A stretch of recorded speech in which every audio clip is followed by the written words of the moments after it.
Wafalme wa pili sura ya 24 mpaka 33 inazungumzia stori ya wanawake wawili ambao walikuwa na watoto wadogo.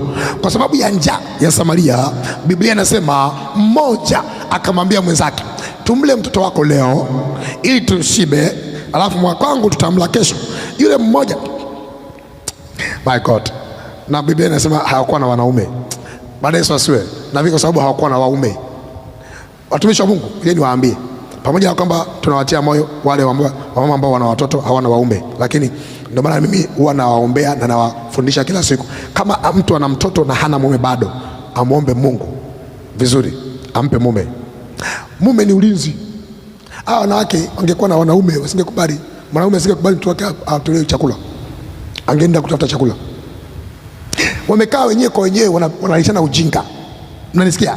Mmoja anamwambia mwenzake, tumle wako leo, wakwangu tutamla kesho. Huyu mjinga anakubali. Bwana asiwe. Anakubali kumtoa mwanae wanamla kwa sababu ya njaa. Anakubali, anaamini kabisa huyu wa kwake atanipa kesho na tutamla, tutamchinja. Kesho inafika, mwenzake anamwambia hapana, sisikubali. Kesi inafika kwa mfalme. Mfalme anaambia, mfalme, angalia, tulikuwa na njaa wote na mwenzangu. Mwenzangu akaniambia mimi tumle mtoto wangu kwanza, alafu wa kwake atamtoa leo. Sasa leo imefika, baada ya kumtoa mtoto wake anatukatalia, hataki tule mtoto wake.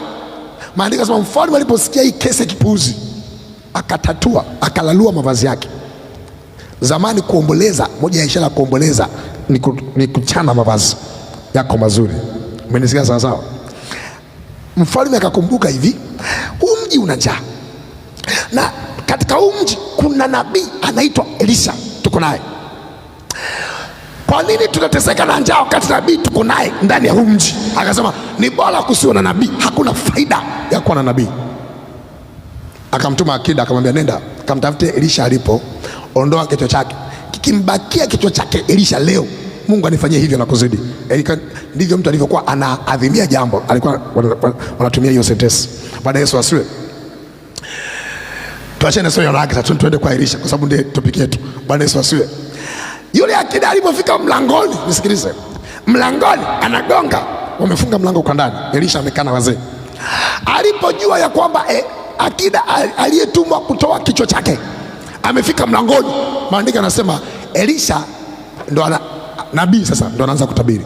Anasema jamani, kesho majira kama haya chakula kitapatikana kwenye lango la Samaria. Hiyo sasa ni sura ya 7 mstari wa kwanza na wa pili. Wafalme wa pili sura ya 7. Tumetoka kwenye sura ya 6 tumeingia sura ya 7.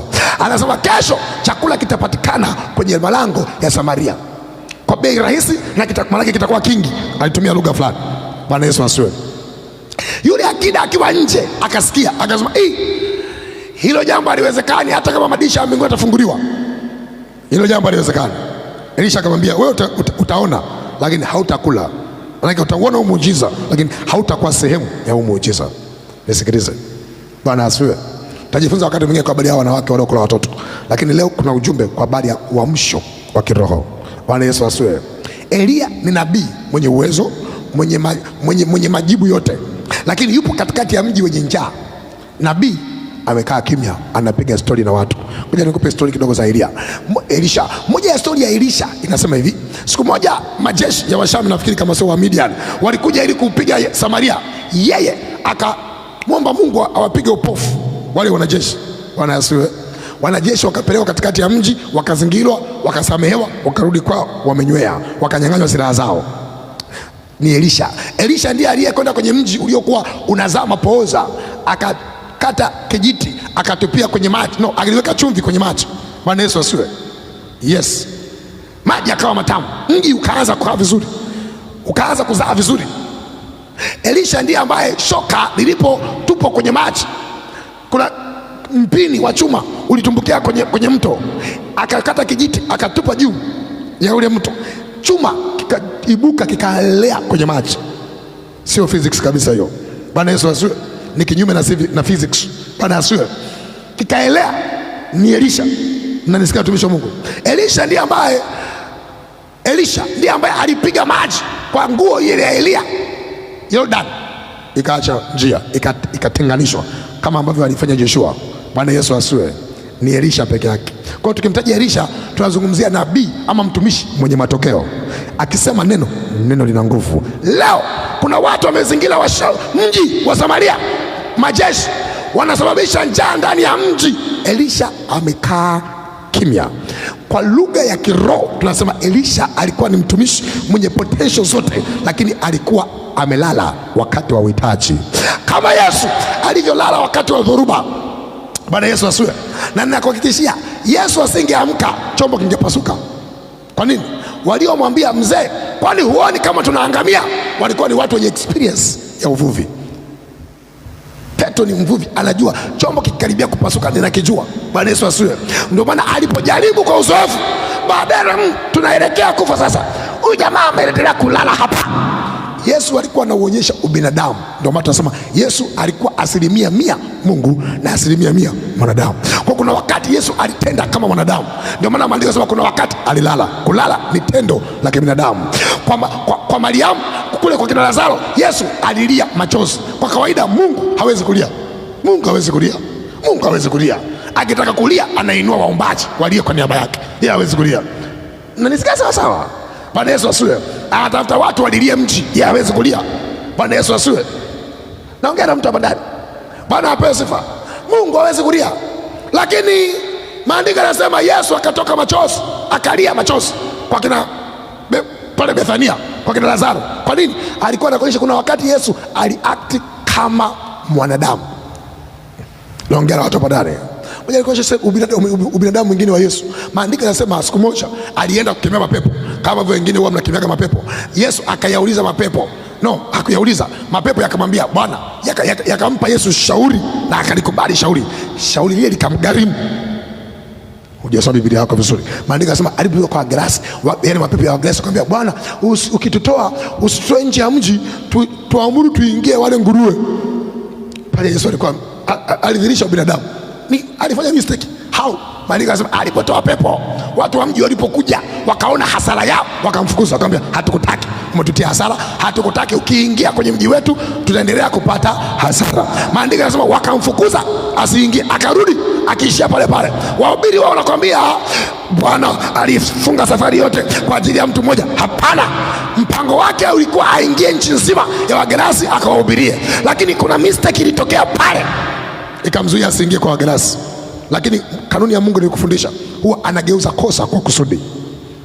Wakati alipozuiliwa yeye kuingia, maandiko yanasema mafuta yakawa juu ya yule kichaa aliyepanda.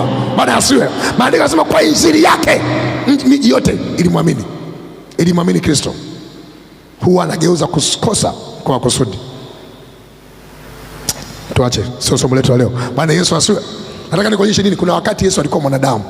Umenisikia eh? Mtu mwenye kila kitu yuko ndani ya boti, dhoruba inatokea, amejisahau, amelala. Nataka nikuhakikishie Yesu alikuwa anaelewa kinachoendelea. Mnanisikia sawa sawa? Lakini hakuwa anachukua hatua. Usingizi wa kiroho unaujuaje kama ni usingizi wa kiroho? Ni pale ambapo unayaona mambo yanatokea, lakini hakuna kitu kinachoamka ndani yako kudili na hiyo changamoto. Ndio maana ya usingizi wa kiroho. Sio kweli kwamba Yesu alikuwa hajui chochote. Alikuwa anajua, lakini utayari wa kuchukua hatua hakuwa nao. Hicho ndicho kinachogharimu kanisa la Kristo leo. Kuna watu wengi wana maarifa mengi, lakini hawako tayari kulipa gharama ili yale maarifa yawe kweli. Usingizi wa kiroho. Wanajua kuna kufunga, wanajua kuna kuomba, lakini hawako tayari kuingia kwenye gharama ya maombi, hawako tayari kuingia kwenye gharama ya mifungo, hawako tayari kuingia kwenye gharama ya kwenda kuhubiria watu injili. Lakini wanajua, tunasema wamelala kiroho. Wanaona watu wanapotea, lakini wanaangalia. Wanaona hatari zipo, lakini wanaangalia. Na wengine mbaya zaidi, wanachangia kulaumu, wanakuwa miongoni mwa walalamikaji. Naongea na watu hapa ndani na ni Wakristo. Sijui watu bana yoekani. Mwingine ndani ya kanisa analalamika, mwingine analalamikia nchi, analalamikia rais. Muulize, umemwombea rais kwa muda gani? Hajaomba, lakini makosa anayaona. Umeombea taifa kwa muda gani? Haombi. Unaliombea kanisa kwa kiwango gani? Haombi, lakini changamoto anaziona, makosa anayaona. Sema Roho Mtakatifu nisaidie. Sema Roho Mtakatifu nisaidie. Inua sauti kila mmoja, sema Roho Mtakatifu nisaidie. Ndio maana nimekwambia moja ya watu ambao huwa wanasumbua makanisa ni watu wenye potential lakini wamelala, watu wenye vipawa waliolala. Ndio hata wivu, ndio hao wenye wivu ndani ya kanisa. Unajua ukiona, sisemi kwamba kutokuwa na wivu kwamba huna kitu, hapana, ila kila mwenye wivu juu ya mwingine ng'ata meno kwa ajili ya mtu mwingine ndani ya kanisa au mahali popote pale, ujue na yeye ana kitu, ila kwa sababu amelala kile kitu akijazaa matunda, ila akimwona mtu anazalisha anaanza kumchukia, anaanza kumkosoa, hana viwango, haombi. Watu wote wanaokosoa wenzao hata kwenye mitandao, wao hawana kitu wanachokifanya mbele za Mungu. Wanajua ila hawajachukua hatua. Rako shabahata rima saka rakosia. Bwana Yesu asiwe. Bwana asiwe. Kanisa linalaumu manabii, mitume, wanafanya ishara, wanauza maji. Sasa ninyi ambao hamuuzi maji, lipeni gharama miujiza itokee. Hawalipi gharama, ila wanakosoa wanauza maji, wanakosoa wanauza mafuta, na watu wanashuhudia miujiza. Umenielewa sawa sawa? Wewe usiyetaka kuuza maji, nenda mahali pa kulipa gharama, ili kile kipawa, ile miujiza iwe juu yako. Watu wamuone mtumishi ambaye hauzi maji, hauzi mafuta, lakini miujiza inatokea. Hawataki kulipa gharama. Akitokea mtu pembeni, wanamuonea wivu. Kwa nini? Watu wengi wanaona wivu ni watu ambao na wao potential ziko ndani yao, ila hawako tayari kulipa gharama. Wamelala usingizi, unaitwa usingizi wa kiroho. Hebu sema Roho Mtakatifu nisaidie. Ongea kama mtu anayeomba. Roho Mtakatifu nisaidie. Sema Roho Mtakatifu nisaidie. Kwa jina la Yesu aliye hai. Sema kwa jina la Yesu aliye hai. Elisha anaona njaa iko ndani ya mji. Nabii mwenye upako na Mungu yuko na Roho Bwana yuko juu yake. Amekaa kimya, ila alipotishiwa uhai ndipo akatamka neno. Bwana Yesu asiwe. Nitamalizia hapo, tutaendelea wakati mwingine kama Mungu akitukubali. Bwana Yesu asiwe. Bwana asiwe.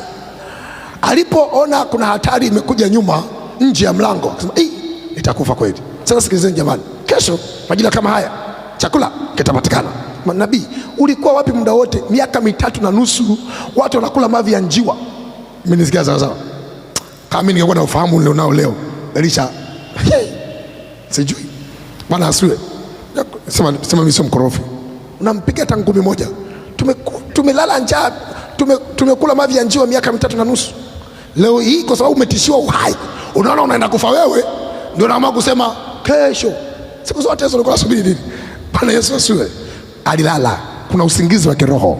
Unaona kabisa idara ya vijana imedumaa, lakini unaona kabisa nini kifanyiki, lakini hauko tayari kulipa gharama. Unaona kabisa kwa mama kuna kitu kikifanyika, hii idara ya wanawake itakaa vizuri. Na uwezo wa kuona mapungufu yuko nao mtu mwenye mafuta ya kusolve yale mapungufu. Si kila mtu anaona mapungufu. Ukiona unaweza kuona mapungufu, ni kwa sababu kuna neema iko juu yako. Ukichukua hatua utakuwa msaada kwenye yale mapungufu. Usisahau, andika, usisahau. Hakuna mtu asiye na kitu mwenye uwezo wa kuona mapungufu. Ama hakuna mtu ambaye hajapaka mafuta kwenye eneo fulani ataona mapungufu. Ukiona kuna mapungufu na yaona, maana yake Mungu anakuambia nimekupaka mafuta pia kwenye hilo eneo. Unaweza kuwa mbaraka, unaweza kuwa msaada. Sasa badala ya kuchukua hatua, wewe uliyepaka mafuta ya kuona madhaifu ili kusaidia, unaanza kuyasema, unawaonyesha watu wasioona yale madhaifu. Hivyo ukimsikilizaga na mwanadamu, kuna kitu kiko sawa pale, yule mchungaji, yule mwenye kiti, unaanza kuonyesha watu mapungufu ambao hawaoni. Matokeo yake unakuwa silaha ya adui badala ya kuwa silaha ya Mungu. Naongea na mtu hapa ndani. Bwana Yesu asiwe. Bwana asiwe. Elisha alilala usingizi. Ni nabii, lakini miaka 3 alikaa kimya. Familia yako inapata shida, uko kimya. Na mbaya watu hawafanyi kazi. No.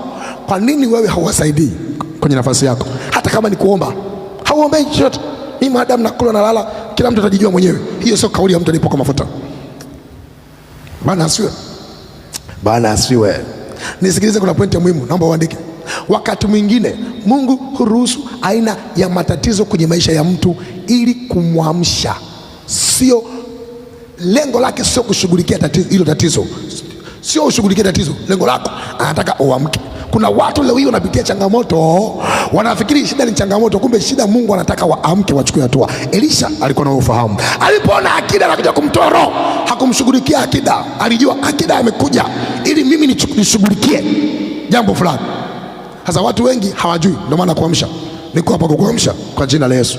Kuna mwingine mpaka sasa anaendelea kung'ang'ana na uchumi, kumbe Mungu ameruhusu uchumi ukae vibaya makusudi ili uamke katika roho, na amekupata vizuri, kwa sababu uchumi ukitikiswa tu huwa unaomba.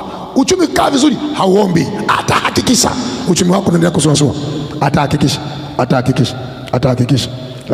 Sasa Elisha alikuwa na ufahamu wa rohoni. Badala ya kuhangaika na akida, alijua shida sio akida, adui yangu sio akida, adui yangu ni hii hali inayowatesa watu. Naongea na mtu hapa ndani. Bwana Yesu asiwe. Baada asiwe.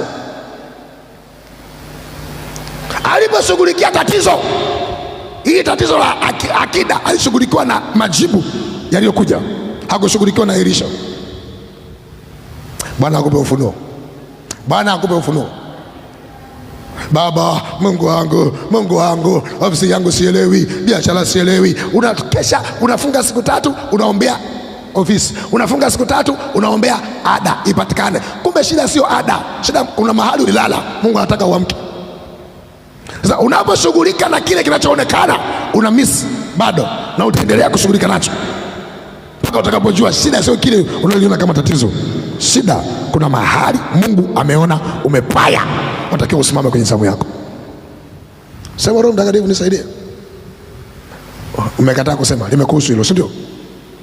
Unaona watu wanatafakari, kwa wapi, mbona mimi nimepaya wapi? Bwana Yesu asiwe. Unaangalia shida, nimechelewa kupata ajira, nimechelewa si kitu gani? Kumbe kuna vingine Mungu anaviruhusu makusudi, anajua kuna mahali akigusa atakupata kwenye maombi. Kuna mahali akigusa ndio huwa unafunga. Mimi nimebadilisha sasa hivi system. Nikiwa sina hela sifungi mimi nikiwa sina hela. Haiwezekani akili yangu hiyo iwe kwenye mambo mawili, nawaza kwamba ni kweli nimefunga au ni kwa sababu sina hela ya kula. Sitaki. Kwa hiyo nikiwa na hela ya kula nafunga. Kwa hiyo ukiniona nenepa uje sina hela. Na nataka twende vice versa. Haiwezekani mimi nifunge wakati sina hela. Bwana apewe sifa. Mnaelewa ninachozungumza? Bwana Yesu asiwe. Hali haiwezekani. Eti sina hela kwa sababu hata wiki hii nifunge ili milango ya hela ifunguke. No. Nikiwa sina hela ndo nataka nile sasa. Nile vizuri. Zikiwepo tunaanza kwa chakula. Bwana apewe sifa. Jifunze. Si kila kitu ambacho unakiona ni tatizo. Kuna vingine vimekuja ili kukuamsha. Mungu anaweza kukuamsha kwa njia, na kuna wengine hata mkiota ndoto hamtii sauti ya Mungu kwa njia ya ndoto, unaipotezea. Sasa nasema okay, ngoja niweke kibano kwa wazazi. Kuna mtu anaumwa moyo wako na huyu kumpoteza siwezi. Ndio anaanza kufunga. Mchungaji, naomba tumpe moja. Nikumbuke kwenye maombi. Sema yes. Unaona mwingine anakuja kushikisha jambo. Mzigo wa kuomba huna kabisa. Mungu, mbona ameniambia jambo kubwa, mbona mzigo sina? Kumbe si kila mtu mwenye shida anahitaji msaada. Kuna wengine wanafundishwa na Mungu mwenyewe. Ukimya wewe unaupenda. Napenda unavyokaa akili. Bwana Yesu asiwe.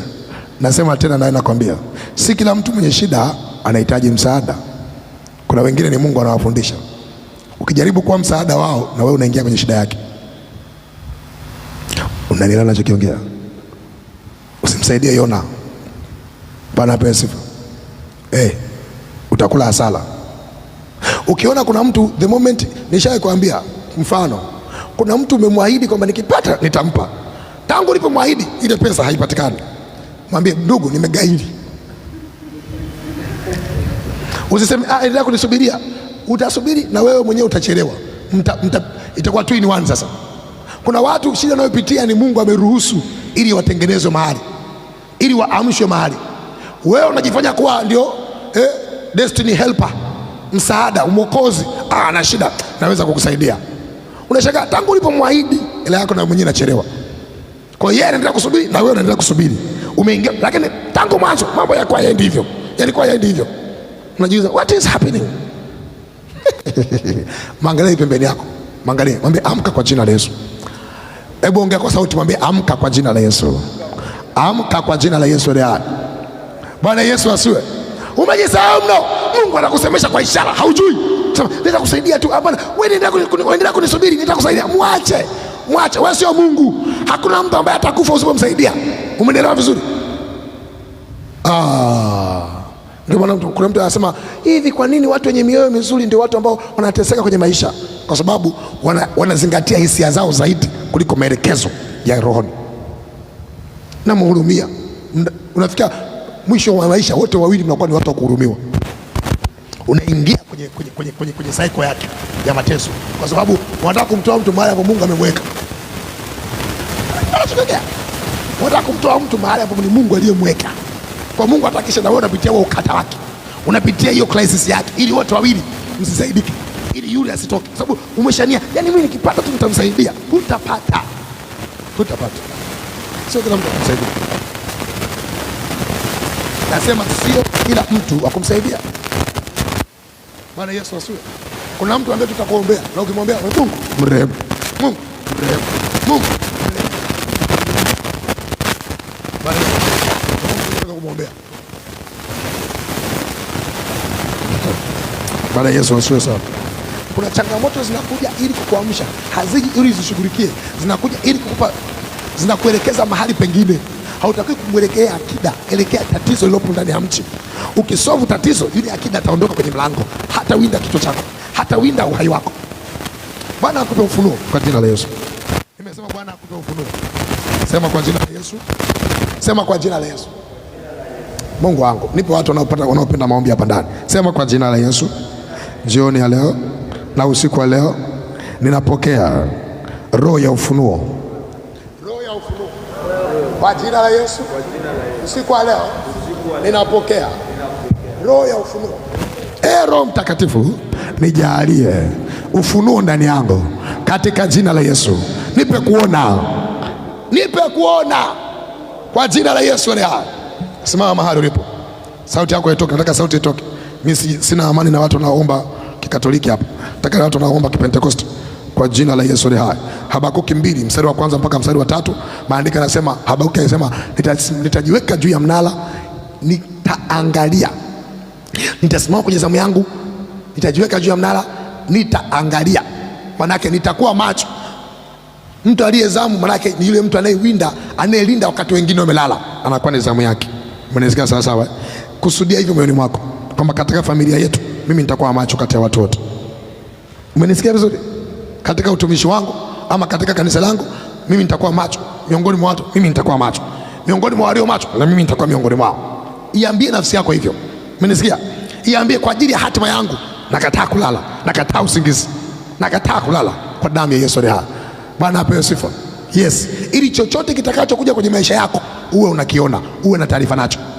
Usiwe mtu wa kufanyiwa ambush na kila kitu. Unafanyiwa ambush na kila kitu. Ndio sikujua nimeamka tu. No, haitakiwi. Haiwi hivyo. Mahali palipo na mlinzi anakuwa wa kwanza kuona, kwa sababu